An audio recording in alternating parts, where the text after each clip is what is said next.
4 made it sound like I was from the Stone Age. When I was 12, she convinced Dad to send me to boarding school. She'd thrive with structure, she told him. What she really meant was she'd thrive without me there. I spent holidays in empty dorms while my brothers posted Instagram stories of family ski trips. Dad would call on Christmas morning, always rushed, always with her voice in the background reminding him about brunch reservations. I worked 3 jobs to get through college because Dad's checks always came with conditions. Your stepmom thinks it's important you learn responsibility, he'd say. Meanwhile, my brothers got monthly allowances that exceeded my yearly income. I graduated with honors and $47,000 in debt. My youngest brother dropped out twice, and Dad just bought him a condo downtown. The irony was, I looked exactly like Dad. Same dark eyes, same crooked smile, same stubborn jawline. My brothers took after her side, blonde and angular. But she spent 2 decades pretending I was the outsider. Dad died suddenly at 68, heart attack during his morning run. I flew in for the funeral, sat in the back row while she sobbed dramatically in the front. My brothers flanked her like bodyguards. At the reception, she didn't speak to me once. The lawyer called me 3 days later. "We need you at the reading of the will," he said. His tone was weird, almost apologetic. "It's important you're there." I assumed I was getting Dad's old record collection or maybe his watch. Something small that wouldn't upset her. The conference room was cold. My stepmom sat at the head of the table in head-to-toe black, diamond earrings glittering. My brothers were checking their phones, bored. They already knew they were splitting everything. Dad had told them so. The lawyer cleared his throat. "This is somewhat unusual," he began. He looked directly at me. "Your father established a trust 8 months ago. The estate, including the house, the business holdings, and all liquid assets, go entirely to his daughter Bryn." I'd never heard my name sound so loud. My stepmom's head snapped up. "What? There are provisions for the boys," the lawyer continued. "College funds that have already been distributed, but the bulk of the estate, approximately $4.7 million, goes to Bryn, along with full ownership of the company." The room erupted. My stepmom was screaming about mistakes, about lawyers being incompetent, about Dad not being in his right mind. My brothers were demanding to see the documents. And I just sat there frozen, while the lawyer slid a sealed envelope across the table to me. "Your father left this for you," he said quietly, "to be opened privately." I waited until I was back in my hotel room. Inside was a letter in Dad's handwriting and a USB drive. The letter was short. "You were never the mistake.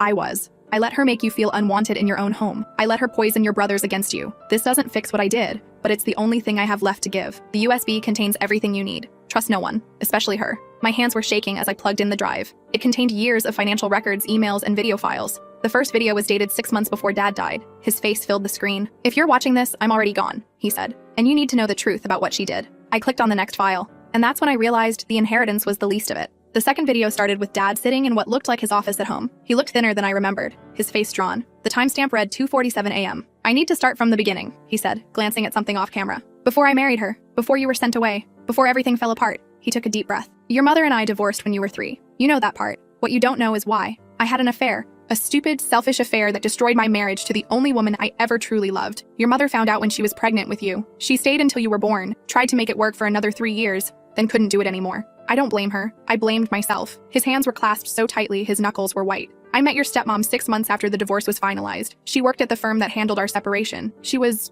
attentive, sympathetic. She listened to all my regrets about losing your mother. How I wished I could fix things. How guilty I felt about you growing up in a broken home." He paused, jaw clenching. "I found out 2 years ago that she orchestrated the entire thing. The affair that ended my marriage? She set it up. The woman I cheated with was her college roommate. They planned it together." My laptop screen blurred. I had to pause the video. "The affair that destroyed my parents' marriage was engineered by the woman who raised me to feel like garbage." I sat there numb, before forcing myself to continue. "I found emails between them," Dad continued, "going back 26 years. Your stepmom saw me at a firm event. I was a junior partner then, but she did her research. She knew I was married, knew about your mother's family money, knew I was being groomed to take over the company, and she wanted in." He pulled out a folder. "Her roommate, Colette, was hired to work at my firm as a temp. She pursued me aggressively. I was weak and stupid and flattered. We had an affair that lasted 3 months. Your mother found photos that Colette had left deliberately in my briefcase." My stomach turned. The breakup of my parents' marriage, the reason I grew up shuttling between homes, the foundation of every insecurity I'd ever had, was because some woman wanted my dad's money. After your mother left, your stepmom showed up at my door with a casserole. Said she'd heard through the office gossip. She was just being a good colleague, a friend. Within 6 months, we were dating. Within a year, engaged. He rubbed his face. She moved fast. Got pregnant with your brother almost immediately after the wedding, then pregnant again 14 months later. By the time I realized something was off, we had 2 kids and she'd positioned herself as the perfect wife, PTA president, charity board member, the whole act. But she hated you, Bryn. From the moment we got married, she made that clear when we were alone. You reminded her that I'd loved someone before her, that there was a time when I belonged to another woman. She couldn't stand it. The boarding school, the holidays spent alone, the constant criticism. I should have protected you. I should have seen what was happening, but I was a coward. I told myself you were resilient, that the distance was good for you, that she'd warm up eventually." His voice cracked. "She was stealing from me the entire time. Small amounts at first from the business accounts, then larger sums once she figured out I wasn't paying attention. She has a gambling problem, a serious one. I didn't find out until 18 months ago when a casino in Atlantic City contacted me about a $340,000 line of credit she'd opened using our joint assets as collateral. I sat up straighter. I hired a forensic accountant, quiet, private, someone she'd never know about. Turns out she'd been siphoning money for over a decade. Business accounts, personal savings, investment portfolios, sometimes $5,000 here, sometimes $50,000 there. She'd forged my signature on loans, taken out credit cards in the company name, even sold some of my mother's jewelry and pocketed the cash. The screen showed Dad pulling out a thick stack of papers. Total estimated theft over 15 years? $2. $3 million, not including the losses from her gambling. That's separate. My head spun. No wonder Dad had been so stingy with my college money. He probably didn't have it. When I confronted her, she didn't deny it. She laughed, said I owed her for marrying down, for raising another woman's daughter, for giving me 2 sons who'd carry on the family name. She said if I divorced her, she'd take me for everything I had left. And she'd make sure everyone knew I was a deadbeat father who abandoned you. He leaned closer to the camera. That's when I started planning. I sold off assets quietly, restructured the business, set up the trust in your name only. I made sure everything was ironclad. She can't touch it. The boys got their college funds. That's it. Everything else is yours. But here's what you really need to know. His expression darkened. 3 weeks before I died, I told her I wanted a divorce. I'd finally found my spine. I told her I had evidence of the theft, that I'd go to the police if she didn't leave quietly. He glanced away. She said I'd regret it, that I wouldn't live to see the divorce finalized. The video cut off. I sat frozen. The next file was titled Insurance Investigation. My finger hovered over the trackpad. Part of me didn't want to know. The other part needed to know everything. I opened it. It was a report from a private investigator dated 3 weeks before Dad's death. The summary page made my blood run cold. Subject has made multiple internet searches on undetectable poisons, heart attack medications, and life insurance payout timelines. Subject was observed meeting with an individual identified as Dr. Philip Chen, a physician who lost his medical license in 2019 for prescription fraud. Subject exchanged cash for unknown items. Recommend immediate action. Dad had known. He'd known she was planning something and he'd documented it. But he died anyway. I clicked on the next video. Dad's face appeared, but this time he looked scared. If you're seeing this after my death and it's ruled natural causes, it wasn't. Look at the autopsy report. Check my medical records. I had perfect heart health. I was running marathons. There's no history of heart disease in my family. He was breathing hard. She's going to kill me. I know it. I can feel it. I've started documenting everything. What I eat, where I go, every pill I take. It's all in the spreadsheet labeled medical log on this drive. If something happens, you'll know. The video ended. I was shaking so badly I could barely control the mouse. I found the medical log. It was meticulous. Every meal, every medication, every symptom logged with timestamps. The entry stopped the morning he died. The final entry read, 7:14 a.m. Took usual vitamins, felt dizzy, heart racing. This isn't right. I needed to see the autopsy report. I clicked through folders frantically until I found it. The cause of death was listed as cardiac arrhythmia, natural causes. No toxicology screen had been performed because there was no suspicion of foul play. He'd been cremated 2 days after his death. My stepmom had pushed for it, saying Dad wouldn't want people gawking at his body. The evidence was ash. My phone rang. It was the lawyer. Ms. Bryn, I'm sorry to call so late, but there's something else you should know. Your stepmother is contesting the will. She's filed an emergency motion claiming your father was mentally incapacitated when he made the trust. Can she do that? She's going to try. The hearing is in 4 days. You'll need to be there. After we hung up, I opened my laptop again. There was one more folder I hadn't looked at yet. It was labeled, for when she tries to fight. Inside were more emails. These were between my stepmom and her lawyer from 6 months ago, before Dad even died. They discussed strategies for contesting his will, claiming diminished capacity, arguing undue influence. She'd been planning this for months. One email made me want to scream. Don't worry, her lawyer had written. Once he's gone, we'll have the daughter declared unfit.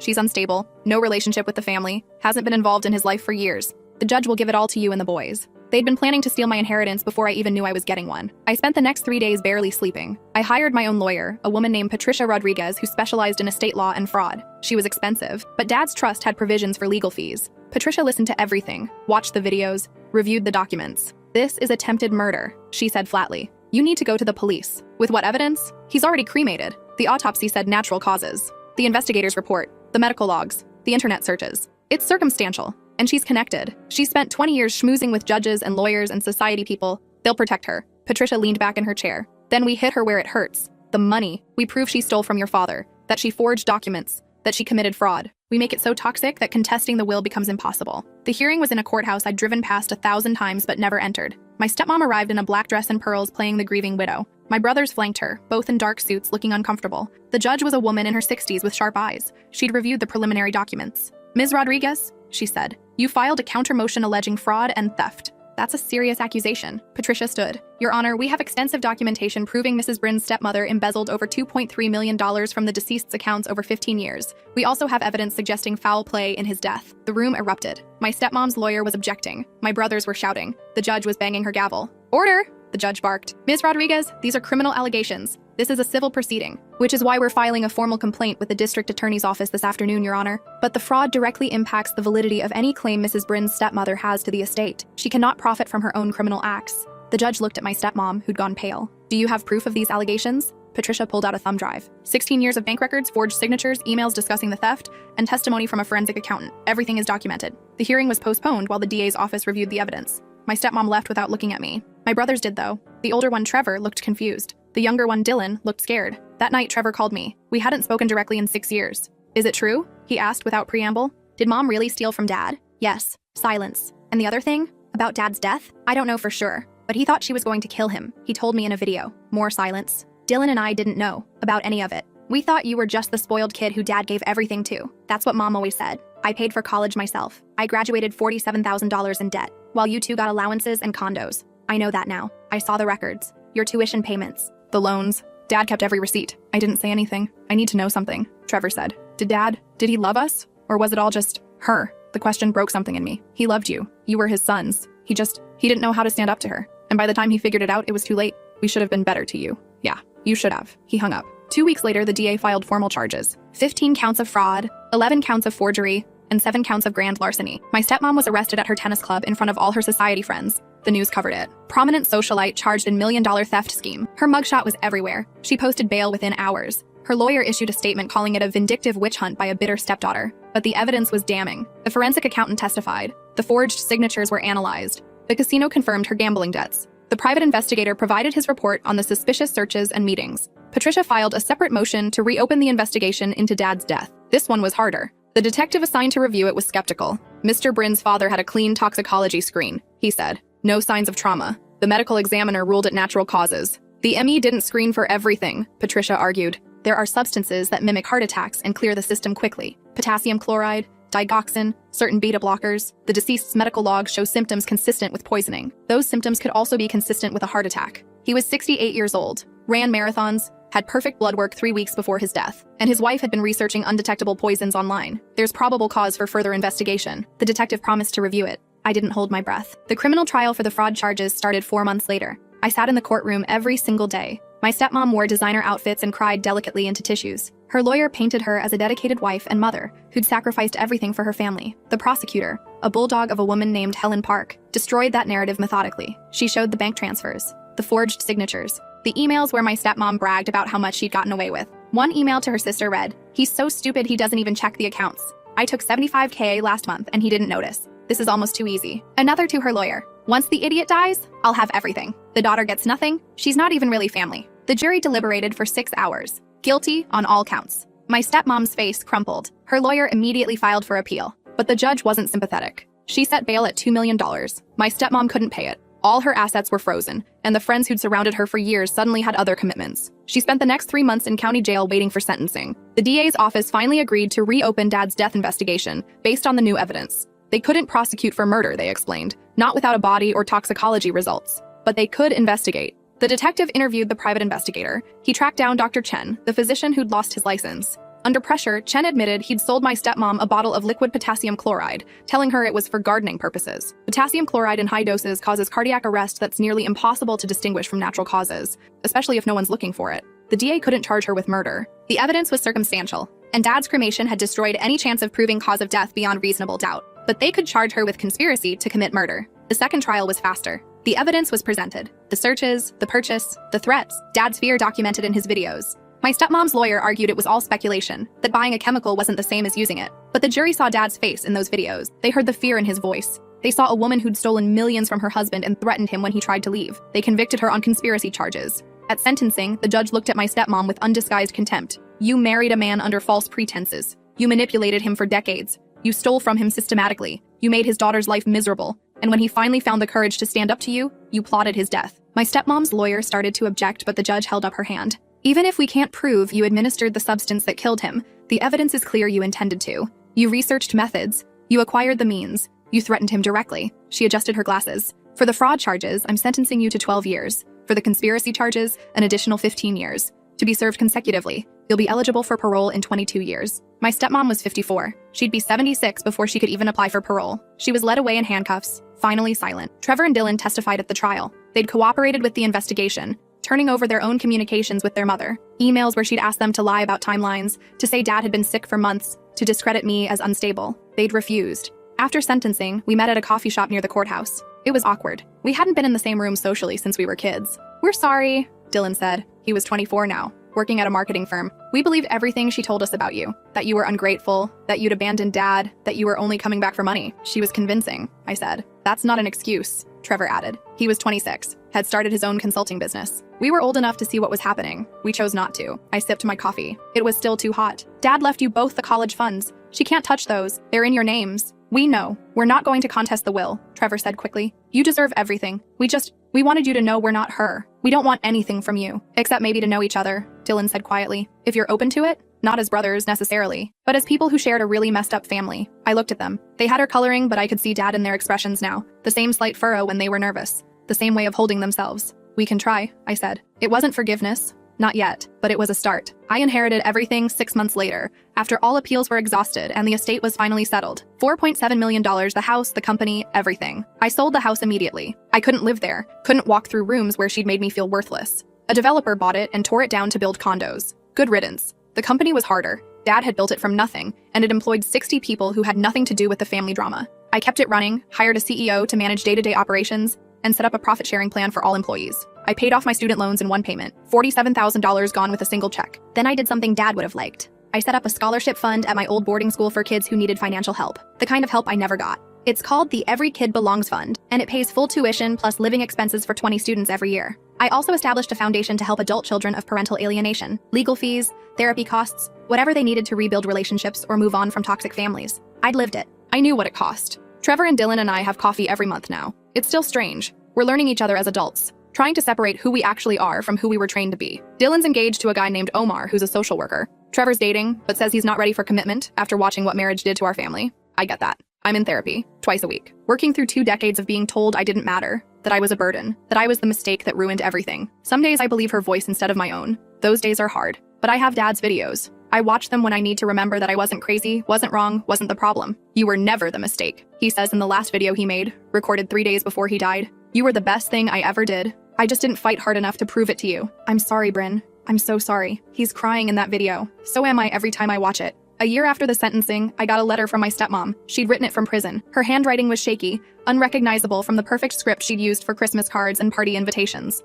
"I'm not writing to apologize," it began, "because I don't think sorry means anything at this point. I'm writing because I need you to understand why." I almost threw it away, but something made me keep reading. "I grew up poor, trailer park poor, the kind of poor where you wore the same jeans every day and kids made fun of your food stamps. I watched my mother work 3 jobs and still couldn't pay rent. I promised myself I'd never live like that, never be that desperate. When I saw your father, I saw a way out. He was kind, successful, stable, everything I'd never had, and I took it. I orchestrated it. I don't regret that part. But somewhere along the way, it stopped being about security and became about control, about winning. You were evidence that I wasn't his first choice, that he'd loved someone before me. I couldn't stand it. Your brothers were mine. The house was mine. The social status was mine. But you were a reminder that I'd built my life on a lie, that I was the second wife, the replacement, the one he'd settled for. So I made you feel how I felt growing up. Unwanted, less than, a mistake. It's not an excuse, it's just the truth. I stole the money because I was terrified. Terrified he'd leave, terrified I'd end up back where I started. The gambling was the only time I felt in control. Even when I was losing, I was the one making the choice.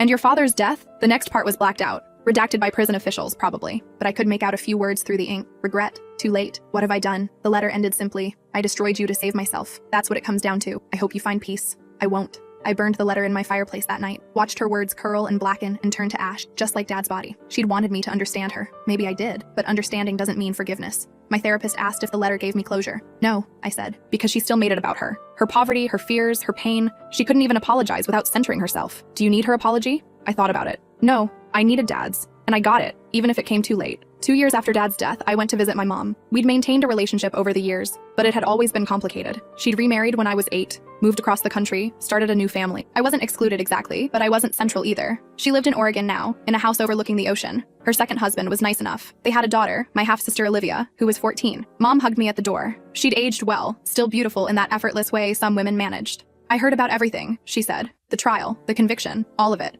We sat on her back deck watching the waves. "Why didn't you warn me?" I asked. "About her. You must have known she was involved in the affair." Mom was quiet for a long time. I suspected. Little things that didn't add up, but I couldn't prove it. And honestly, Bryn, I was so angry at your father I didn't care. I wanted him to be miserable with her. I wanted her to make his life hell. She looked at me. I never thought about what that would mean for you. That you'd be caught in the middle of it. That she'd take her insecurities out on you. You sent me back there every summer. Every holiday. You knew she didn't like me. I thought I was doing the right thing, making sure you had a relationship with your father. I didn't realize that she was torturing me. Mom's eyes filled with tears. I failed you too. I was so focused on my own hurt, my own new life, that I didn't see what was happening to you. It was the apology I'd needed from her for years. Better late than never, I guess. We talked for hours that day. Really talked. Maybe for the first time in my adult life. She told me about the affair, how she'd found the photos, how she'd confronted Dad and he'd confessed everything, how she'd tried to forgive him but couldn't get past the betrayal. I loved him, she said. Even after everything, I loved him, but I couldn't trust him. And without trust, there's no marriage. Did you ever regret leaving? Every day for the first 5 years. Then I met Richard, and I built a new life, a good life. But I always felt guilty about you, about what my leaving cost you. Olivia came out onto the deck, shy and curious. She'd heard about me, but we'd only met a handful of times. Are you really my sister? She asked. Half-sister. But yeah, Mom says you're really rich now. Olivia! Mom scolded. I laughed. It's okay. Yeah, I inherited money from my dad. What are you going to do with it? Help people. That's the plan anyway. She nodded seriously. That's cool. Mom says money can't buy happiness, but it can buy security. And security is really important. Smart kid. I stayed in Oregon for a week. Mom and I rebuilt something during that time. Not the relationship we'd lost, but a new one. Adult to adult, honest about our failures and our regrets. Before I left, she gave me a box of photos. Pictures of Dad and her when they were young, before the affair, before everything fell apart. They looked happy. Genuinely, unquestionably happy. He loved me once, she said. And I loved him. Remember that, okay? Not everything was ruined. You came from something real. I keep those photos in my living room now. A reminder that even broken things started whole. The company Dad left me turned out to be more complicated than I'd expected. He'd run a commercial real estate development firm, but he'd also been quietly buying up properties in low-income neighborhoods. The files showed he'd been working on a project to create affordable housing, using the company's resources to subsidize rent for families who couldn't afford market rates. He'd never told anyone about it. Not my stepmom, not the boys, not me. It was his secret project, something he'd been planning for years. The plans were detailed. Mixed income developments, community spaces, partnerships with local organizations. He'd wanted to build something that mattered, something that helped people like my stepmom had been as a kid. The irony wasn't lost on me. I decided to finish it. Hired architects, met with community leaders, pushed through zoning approvals. The first building opened 2 years after Dad's death. 24 units, half market rate and half subsidized. We named it the Second Chance Building. Trevor and Dylan came to the opening. They'd both contributed to the project, Trevor handling the business planning and Dylan managing the marketing. We were learning how to work together, how to be family without all the poison our parents had fed us. At the ribbon cutting, I gave a speech. My father wasn't perfect. He made mistakes, hurt people he loved, and spent too long looking the other way while others suffered. But at the end of his life, he tried to do something good. This building is his apology, and it's my promise to keep doing better. The local news covered it. The reporter asked about the trial, about my stepmom, about whether I felt vindicated. No, I said honestly. Vindication suggests winning. Nobody won here. We all lost years we can't get back, but we can build something new. That's what this is about. That night, Trevor, Dylan, and I went to Dad's grave. We'd buried his ashes finally, in a plot next to his parents. My stepmom had fought it, wanted to keep his ashes, but the court ruled in my favor. We stood there as the sun set. 3 siblings who barely knew each other, connected by shared trauma and tentative hope. Do you think he'd be proud? Dylan asked. I think he'd be relieved, I said, that we're not making his mistakes. Trevor laughed, a short, bitter sound. Low bar. Yeah, but it's a start. 5 years after Dad's death, I got an email from the prison. My stepmom had requested a meeting. She'd been approved for a visitation if I agreed to come. I didn't respond for 3 weeks. My therapist asked what I wanted to do. Part of me wants to see her, I admitted. To look her in the eye and tell her she didn't break me, that I'm fine, better than fine, that I have everything she wanted and she's rotting in a cell. That's understandable. But the other part knows that's what she wants. Attention, to matter. Even my hatred would feed her ego. So what does the healthiest version of you want? I thought about it. Nothing. I want to feel nothing about her. She's just someone who hurt me once. Not my villain origin story, not my nemesis. Just a sick, sad woman who made evil choices. I deleted the email. The last time I thought about her was 2 months after that. I was at a park, watching Trevor's daughter, my niece Claire, play on the swings. She was 3, blonde like her grandmother, but with Dad's smile. Trevor had been terrified when she was born, afraid he'd mess her up the way we'd been messed up. But watching him with her, patient and present, and overflowing with uncomplicated love, I could see he was nothing like the parents who raised us. I tell her I love her every day, he'd said once. Even when I'm frustrated, even when she's being difficult, I want her to never doubt it. That's what we'd all needed. Someone to fight for us. Someone to choose us, consistently and loudly, over everything else. Claire fell off the swing and scraped her knee. Before I could move, Trevor was there, scooping her up, kissing the injury, promising it would be okay. She cried for 30 seconds, then wriggled down and ran back to play. She's going to be fine, I said. Yeah, Trevor watched her, his expression soft. She will, because I'll make sure of it. I drove home that afternoon thinking about cycles, how trauma cascades through generations, how my grandmother probably damaged my stepmom, who damaged me and Trevor and Dylan, how we were all just wounded people wounding each other. Unless someone decided to stop, we stopped. It wasn't dramatic. No big confrontation, no final showdown, just a quiet decision to not pass the pain forward, to let it end with us. The foundation I'd started was helping 30 families a year now. We'd expanded services to include therapy, legal support, and job training. I hired social workers who specialized in family trauma, lawyers who worked on custody cases, therapists who understood complex PTSD. Every person we helped felt like putting a tiny crack in the cycle of abuse that had defined my childhood. Dylan got married last year. Omar was everything my stepmom would have hated. Brilliant, kind, openly gay, and from a working-class family. Dylan invited me to be in the wedding party. I said yes. At the reception, he gave a speech thanking his parents for showing him exactly what kind of marriage he didn't want. I watched my mother manipulate, lie, and destroy, he said. And I watched my father enable it. They taught me that love without courage is just cowardice. So thank you to Omar for being brave enough to love me honestly. And to my sister Bryn, who showed me what real strength looks like. I cried through the whole speech. Trevor pulled me aside during the dancing. We're lucky to have you, he said. I know we didn't earn it, but we're grateful. You're earning it now, I told him. That's what matters. The scholarship fund sent its first recipients to college this year. 20 kids who'd grown up in boarding schools, foster care, or broken homes. Kids who'd been told they were problems, mistakes, burdens. I met them all at an orientation dinner. They were bright, damaged, hopeful, cynical. They reminded me of myself at 18. One girl, Tasha, approached me after. She'd grown up in foster care, bounced between 12 homes before aging out of the system at 18. Why are you doing this? She asked. You don't know us.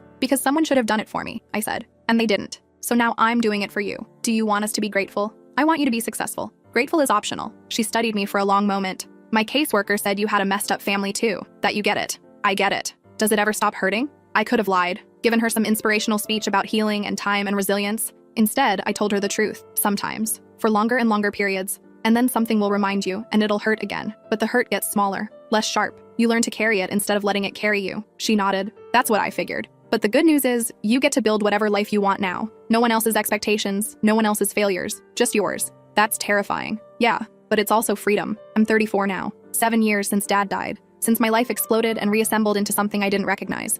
I live in a condo downtown. Nothing fancy but comfortable. I still work, managing the foundation and the company's housing projects. I date occasionally, but haven't found anyone I want to build a life with yet. My therapist says I'm gun-shy about commitment, which is probably fair. Trevor, Dylan, and I have family dinners once a month. Claire comes, and now Trevor's new baby, Jack. Dylan and Omar are adopting, waiting for a placement. We're building something new, these weird sibling relationships between people who grew up as strangers. We don't talk about our stepmom much. She's just a fact of our past, like having had chicken pox or learning to ride a bike. Sometimes Dylan will mention getting a letter from her and burning it. Trevor once admitted he still has nightmares where she's standing in his house, smiling that cold smile. I don't dream about her anymore. Last month, I visited Dad's grave again. It was his birthday. He would have been 75. I brought flowers, sat on the grass, and talked to him like he could hear me. I paid off another round of scholarships, I said. 40 kids this year. The foundation is growing. Trevor's doing really well with his business. Dylan's happy, like genuinely happy, and I'm okay. Most days, I'm actually okay. The wind rustled the trees. I'm still angry at you sometimes, for not protecting me, for being weak, for letting her win for so long, but I'm also grateful you did one hard thing at the end.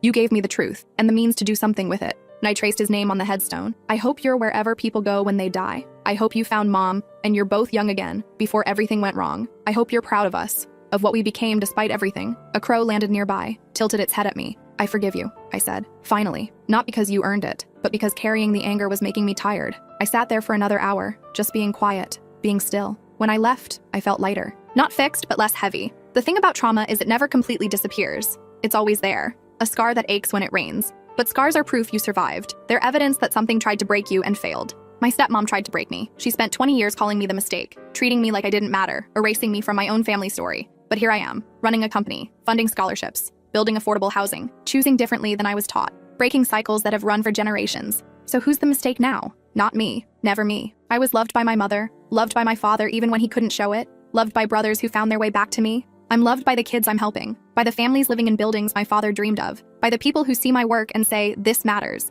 And I love myself. Finally, painfully, I've learned to love the kid who survived boarding school alone, the teenager who worked 3 jobs, the young woman who graduated with honors and mountains of debt, the daughter who sat in the back row at her father's funeral. I'm not the mistake. I'm the triumph. My stepmom is spending 27 years in prison, which means she'll die there, probably. She's been denied parole twice already. Too manipulative, the board said. No remorse, no rehabilitation. Trevor told me she still writes letters. To him, to Dylan, to her old friends, blaming me for destroying the family, claiming she's innocent, insisting Dad was mentally ill and I took advantage. No one responds. We've all moved on. Last week, a girl from the scholarship program stopped by my office. Her name was Alicia, and she'd graduated last year with a degree in social work. She'd gotten a job at a nonprofit helping kids in foster care. I wanted you to know, she said, that I used your story in an interview. They asked why I wanted this job. I told them I wanted to be for other kids what you were for me. Someone who saw us as valuable, not broken. My throat tightened. You were always valuable. I just helped you see it. That's what I mean, though. You saw it first, before we could. That's the gift. After she left, I stood at my window looking out at the city. Somewhere out there were more kids who felt like mistakes. More families falling apart. More people learning that the ones who were supposed to protect them were actually the threat. I couldn't save all of them, but I could save some. And maybe that's enough. Maybe it has to be enough. I pulled out my phone and texted Trevor and Dylan. Dinner this weekend? My place. I'll cook. Trevor. Only if you don't burn the pasta again. Dylan. Bringing wine and Omar's dessert. He's offended by your baking. I laughed. We were becoming what we'd never been allowed to be. Siblings who actually liked each other. My phone buzzed again. An email from the foundation director. Another applicant accepted into the program. Her name was Grace. She'd grown up being told she was stupid, worthless, a burden on her single mother. Her essay ended with, "I don't want to be what they said I was. I want to be what I choose to become." Yeah, I understood that. I approved her application and added a note. Welcome to the family. Because that's what we were building here. Not a biological family, not a legal one, but a chosen family of people who'd survived being told they were mistakes and decided to prove everyone wrong. My dad's will said I inherited $4.7 million in a company. What I actually inherited was a choice. I could be bitter, angry, broken, or I could take the pain I'd been given and transform it into something that helped others. I chose transformation. Every scholarship I fund, every affordable housing unit we build, every therapy session we pay for, every legal fee we cover for a kid fighting for custody of a younger sibling, it's all transformation. Turning cruelty into kindness. Turning rejection into acceptance. Turning you don't belong into there's room for you here. My stepmom spent 20 years making me feel worthless. I'm spending the rest of my life proving worth isn't something someone gives you. It's something you build day by day, choice by choice, kindness by kindness. And I'm building something she could never touch or take or destroy. I'm building myself. That night, I made dinner for Trevor, Dylan, Omar, and Claire. We ate pasta that was only slightly burned, drank wine, and laughed at old stories that used to hurt but now just felt distant. Claire asked me to tell her about her grandpa. Not my stepmom, who she'd been told was in prison but didn't really understand. Her grandfather. He was complicated, I said, lifting her onto my lap. He made mistakes, big ones. But at the end, he tried to make things right. He left us each other. Is that a good present? She asked. Trevor reached over and ruffled her hair. Yeah, sweetheart. That's the best present. We stayed up late, these 3 siblings and our chosen family, building something new in the ruins of what we'd been given. And somewhere in a prison 3 states away, my stepmom sat in a cell, probably still insisting she'd done nothing wrong. Let her. I had everything she'd wanted and more. I had peace. I had family. I had purpose. And I had myself. Turns out, that was everything that mattered.